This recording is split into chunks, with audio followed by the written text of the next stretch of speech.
speaking of not doing blank in the NFL, Alex Cappa has officially been cut by the Cincinnati Bengals. This last season, a triple crown of most pressures allowed, most sacks allowed, and worst pass block grade for Alex Cappa. Bengals saved $10.2 million against the cap.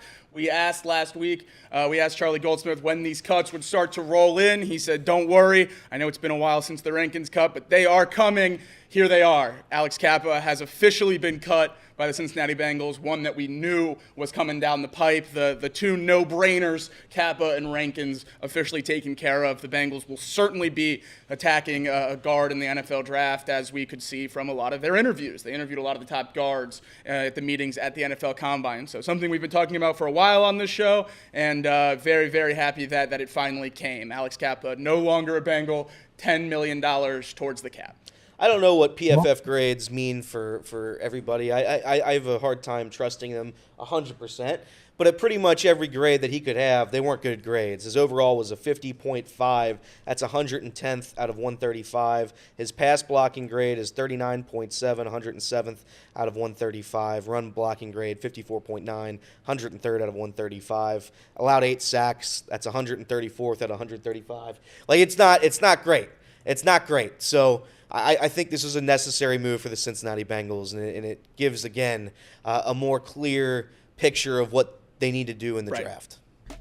So Alex Cappa, the latest cut casualty for the Cincinnati Bengals, as Jacob just said, not a big surprise there. We kind of anticipated, when we're talking about potential cut casualties for the Bengals, that name's been a part of it from the very beginning. Obviously, Geno Stone is one we've been keeping an eye on. We thought that would be the easy one. He's kind of prolonged his shelf life a little bit. We'll see if he ultimately gets cut. Doesn't look like that's going to be the case now. But this one, no surprise. And now, of course, now that you have they cut him, now you have to obviously replace him.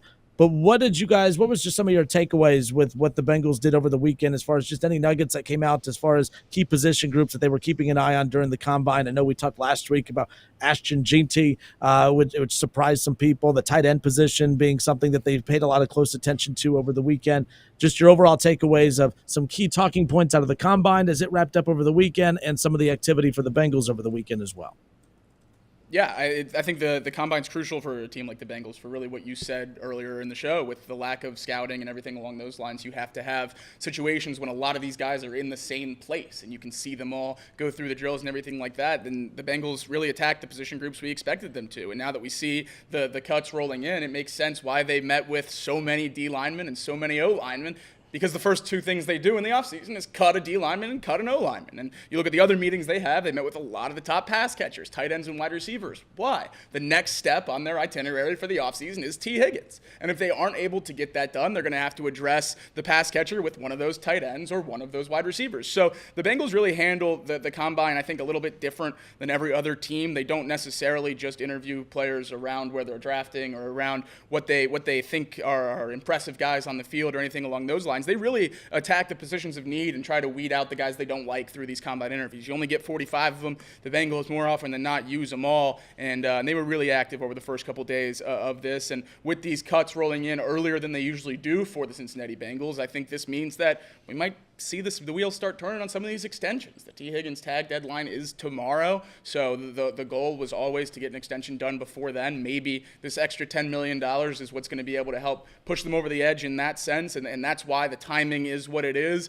Maybe that's just optimistic thinking, but seems like a little bit too big of a coincidence if they're going to cut Kappa today with the T. Higgins tag deadline being tomorrow. I just feel like those two things have to go hand in hand. Yeah, 100%. And I'll say this too.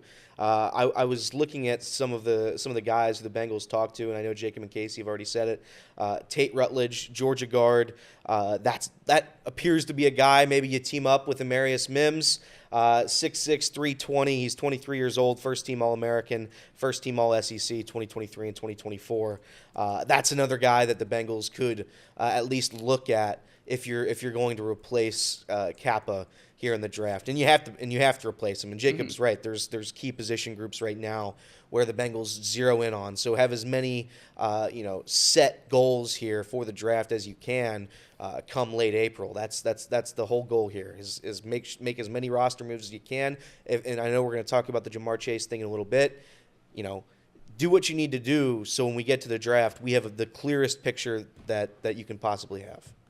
The Bengals met with, as you said, Tate Ratledge. They also met with Jared Wilson, the center and guard from Georgia as well. Those two Georgia linemen came in with 98s on the top athleticism scores of the NFL Combine for offensive linemen, the top 2 marks for the entire group. So really athletic guys, and that's something we've talked about in Cincinnati over the last few years with Kappa, with Volson, even to an extent with the guys that are really good. In Orlando Brown, they're not very athletic. So if we're going to replace these guards, going to get guys that are 98s out of 100 on the athleticism score, that's a great way to change this offense. And I think you can really change it more than just a one-for-one swap tends to do, because you're changing the whole type of player, going from Alex Cappa to a guy like Tate Ratledge or Jared Wilson. I think someone that a lot of Bengals fans, me especially, were really in love with going into the weekend that kind of hurt us with his testing was Tyler Booker, the guard from Alabama. Had abysmal testing numbers, didn't run well, had no real speed around the cones and the 3-cone drill, really struggled in his RAS score and everything along those lines. But this is where I run into a tough point with the Combine, right? I love the Combine. It means a lot. These guys test for a reason, and if you test well, you have a better chance of being good in the NFL. My grade comes into where guys I've watched for 3 years be damn good players, and they don't test well. Am I supposed to think they're not good anymore? I have a hard time going that far. So, I use the Combine to an extent like I use spring training. If I really like a guy coming into it and he performs really well, he'll fly up my board. If I love a guy coming into it and he doesn't look great in shorts and a t-shirt, it's probably not going to affect him too much. It's the guys I'm on the fence about that really swing with the Combine, and a lot of those guys had great days over the weekend. Nicky Manwari was the biggest winner of the Combine. We talked about Geno Stone potentially being a cut. It doesn't look like the Bengals are going to go that direction, so a safety probably not towards the top of their needs in the draft class, but Nicky Manwari out of South Carolina, a perfect 10.0 RAS score, an unbelievable outing at the Combine for him. He ran a sub-4 440. He had a 40-inch vertical and 11-foot broad jump. He's the only player 6'3" or taller to have those numbers other than DK Metcalf in the history of the Combine. So a very, very impressive player on that front. One more Combine stat for you. There's only been 4 players in the history of the Combine since 2003 when they started testing it that were 315 pounds, ran a sub-5-second 40, and jumped 30 inches in the vertical jump. Trent Williams, first ballot Hall of Fame left tackle. Tristan Wirfs, 4 Pro Bowls in his 5-year career. He's on his way to being a Hall of Famer. And then Armand Membou and Will Campbell in this draft class. So unbelievable talent on this O-line class, both this O-line class and this running backs class, the fastest groups in the history of the Combine for their positions. So a very, very unique draft class coming out of Indianapolis, coming out of college this year, and they're going to be really, really fun to watch through pro days and everything along those lines. Let me ask you this. This $8 million that just got cleared up for the Bengals makes it $70 million about. What do you think that number gets to by the time the season starts? Or I guess let me say this, by the time the draft comes around. The total cap dollar. I would assume it's lower because I expect extensions to be done by then. Okay. So, you're kind of just playing the game here. I think the Bengals are going to be closer to the cap than they've ever been in this window this season, talking about when we get towards week 1. Tom has talked about it a lot. Tom Brennan has talked about it a lot, how you want the Bengals to get closer to the cap. Why have the $10 million just lingering around? If you're going to try to win, you're not all in. Don't tell me you're all in if you still have cap left over. And I've pushed back on that for a little bit. I think it just comes with how the Bengals handle contracts. That's going to be the nature of the beast with the way their cap sets up, because they don't have dead money. They don't give guarantees into the next few years, so you don't have a lot of that cap, tied up. But this year, when they extend these stars like I expect them to, I think that's going to change, and I think they're going to be playing closer to the cap like we see a lot of these contenders do. Again, maybe not optimistic thinking, but I certainly hope that they do that. Yeah.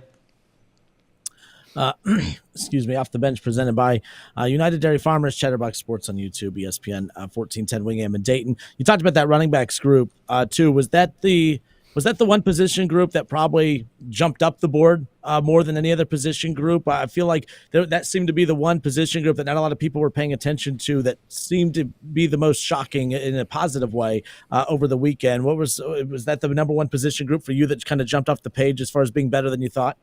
Oh, I don't necessarily know about better than we thought, but certainly proved what a lot of people have said. I think this is going to be one of the best running back draft classes of all time. I think we're going to have multiple first-rounders, which we haven't seen in many, many years, and I think they're all going to be studs. I think you can get guys that are bona fide NFL starters in day 3 and in the late rounds in this running back class. I think there's some unbelievable players late. I know a lot of people got on my case when I said we should draft Ashton Jeanty if he's on the board at 17 last week, and that's just because I think you should take the best player. But obviously watching this class class go through here, a lot of the people's points on that was we are not going to draft a running back. We have Chase Brown. That I could not disagree with more. I think the Bengals absolutely have to, must, I don't know what other word you can say there, but they have to leave this draft with a running back. There is no excuse to not leave this draft with a running back. I think 10 guys are our top 3-round picks or something like that in terms of grades and production. So you're going to be able to get those guys very, very late in the draft. That's going to be absolutely awesome. You're going to be able to hit gold with some of these guys late. So I'm really hoping the Bengals take advantage of some of these deep position groups. I think there's a lot of them